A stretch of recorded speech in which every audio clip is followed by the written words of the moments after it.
Insistência é quando forçamos portas. Persistência é quando caminhamos debaixo de uma palavra. André, como discernir? É simples. Você tem uma palavra para fazer o que faz? Você recebeu de Deus uma promessa para fazer o que faz? Sabe, uma das coisas mais perigosas numa pregação, que ativa a gente em relação a ser ousado, a se mover, a ser corajoso, é a gente tentar fazer isso sem antes ter uma direção. Eu já falei sobre isso aqui, não tem nada mais perigoso do que um tolo motivado. Mais importante do que a gente correr é saber para onde está indo. Mais importante do que a gente persistir é saber em quem estamos persistindo. Precisamos de uma palavra para fazermos tudo o que estamos fazendo. E é sobre isso que eu quero falar nessa noite. Alguém está comigo aqui de verdade? Diga amém. Persistência fala a respeito de permanecer independente do que se levante. Eu quero falar sobre 3 pilares fundamentais para quem quer persistir aqui. Primeiro pilar fundamental para vivermos persistência é maturidade. Fala comigo, maturidade. Por que a maturidade é indispensável para quem quer se tornar persistente? Porque meninos não conseguem persistir. Meninos não conseguem permanecer. Meninos não conseguem perseverar. Eu tenho 3 crianças em casa. Uma tem 10, um tem 3 e uma tem 1. A Chloe ainda não chegou nessa fase. A Ceci já está saindo dessa fase. O Benício está no meio dessa fase. Você pede algo, daqui a pouco ele não quer fazer. E aí a gente tem que ficar insistindo, forçando. Ele não quer fazer. Por quê? Porque meninos não conseguem permanecer.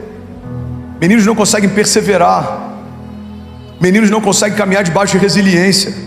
E esse é um dos maiores desafios e é uma das coisas que mais tem gerado caos na estrutura familiar da nossa geração. Por quê? Porque tem muitos meninos casando e achando que o casamento os tornará homens. O matrimônio não torna um menino homem. Um menino precisa caminhar ao lado de um homem para saber como um homem se porta. O casamento não preenche vazios. Alguém completo casa com alguém completo e aí eles então transbordam. Alguém comigo aqui? Tem muita gente que está se frustrando com o relacionamento porque tem um vazio, casa com alguém que carrega um vazio e acredita que o casamento vai suprir esse vazio. Tem muita gente apaixonada que ama o outro e se divorciou por quê? Porque não conseguiu suprir sua expectativa, mas o outro não vai conseguir suprir algo que só Deus pode suprir. Um homem completo, quando casa com uma mulher completa, existe agora um canal de transbordo. Você está cheio, casou com alguém cheio, vocês vão transbordar, mas não dá para esperar que um indivíduo supra de alguém algo que só o próprio Deus pode suprir. Alguém comigo aqui, diga amém. Então qual que é o desafio de uma geração que tem tantos focos de maturidade? Sociólogos chamam parte da nossa geração de geração Peter Pan. Vivemos na terra do nunca, temos dificuldade em crescer. Com 15 anos eu fui emancipado, com 17 eu saí de casa, nunca mais voltei, com 19 para 20 casei. Mas tem pessoas hoje que com 30 ainda estão tentando entender o que vão fazer da vida. Esses dias uma mulher precisou entrar com um processo, se eu não me engano na Itália, para poder remover o filho de dentro de casa. Ele tem 40 anos e não queria sair. Eu espero que eu não tenha dado ideia para ninguém aqui. Deve ter pai falando assim: amor, você conhece um advogado bom? Essa semana Giuseppe vai sair de casa. A gente precisa, irmão, precisa estar debaixo de uma palavra de Deus para nos tornarmos maduros e resilientes. Senão a gente vai viver inconstante. Meninos não conseguem persistir, meninos não conseguem permanecer, meninos não conseguem perseverar. A perseverança é uma arte que a gente adquire ao longo das batalhas, porque Deus sempre seleciona homens marcados para marcar a história. Ele pega Gideão está no meio do lagar, ele pega vários heróis da fé. José, quando é levantado como governador, está liderando dentro do cativeiro. Ele pega João Batista, a voz que clama no deserto. Ele se alimentava de mel silvestre, de gafanhotos, estava no meio do deserto clamando, estabelecendo um caminho para o Messias. Jesus chama homens ocupados com ofícios. Por quê? Porque Deus sempre vai pegar pessoas que não estão prontas e são improváveis, mas precisam ser comprometidas com algo.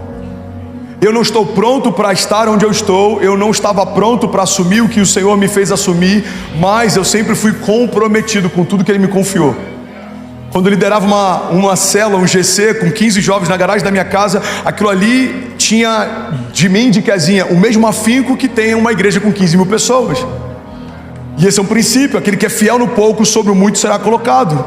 A gente sempre cuidou de tudo que o Senhor nos confiou, como se aquilo fosse tudo que a gente tinha, porque de fato aquilo que o Senhor te confia é tudo que você tem. Se você for um bom mordomo e for zeloso e permanecer e persistir, o Senhor te confiará mais, Ele aumentará o tamanho da tua bandeja, as coisas que coloca sobre ela. E se você permanecer como bom mordomo, a cada nova estação o Senhor te confiará mais coisas. Por quê?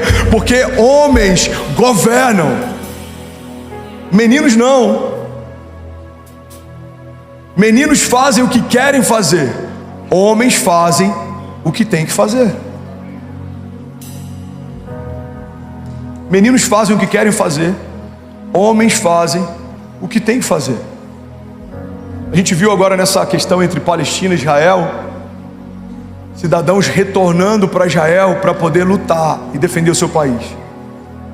Eu não vou nem entrar nesse assunto, embora seja muito óbvio o que está acontecendo, mas o ponto é: existe uma consciência de civilidade e de necessidade de se posicionar e se portar em cada cidadão de Israel, a tal ponto que meninas e homens sabem que são soldados em potencial, e para manter aquele estado de pé precisam servir. Eles não servem necessariamente porque gostariam, mas todos eles servem porque têm que servir. A gente está vendo uma geração que abre mão de chamado, abre mão de ministério, abre mão de qualquer coisa. Por quê? Porque não quer enfrentar o processo.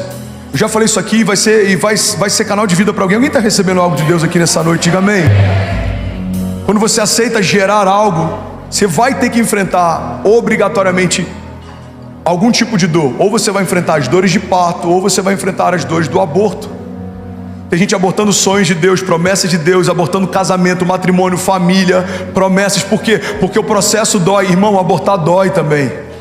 A diferença é que as dores de parto passam e você tem uma vida para sempre. As dores do aborto passam, mas você tem culpa para sempre. Eu falei sobre isso semana passada. Uma atriz global que falou algo que me impactou. Eu vi esses dias o Reels dela. Ela falou: há 35 anos atrás eu abortei o meu filho. Hoje o filho que eu matei teria 35 anos de idade. Precisamos ter esse mesmo nível de consciência para as promessas de Deus. Se Deus fez uma promessa e você não está gerando, obrigatoriamente você está sufocando ela. Deus te prometeu algo, Deus te confiou algo, Deus fez promessas para você que elas antecedem a tua existência. Então precisamos permanecer, precisamos persistir para que se cumpra a promessa que o Senhor nos fez. Você não vai ficar inconstante na tua jornada, você não vai ficar batendo cabeça, você não vai ficar andando em ciclo. Eu profetizo em nome de Jesus: você vai viver o que Deus te chamou para viver. Você pode declarar isso com autoridade. Diga: eu sou quem Deus diz que eu sou. Diga: eu tenho o que Deus diz que eu tenho, e eu vou viver cada palavra que o Senhor disse que eu viveria.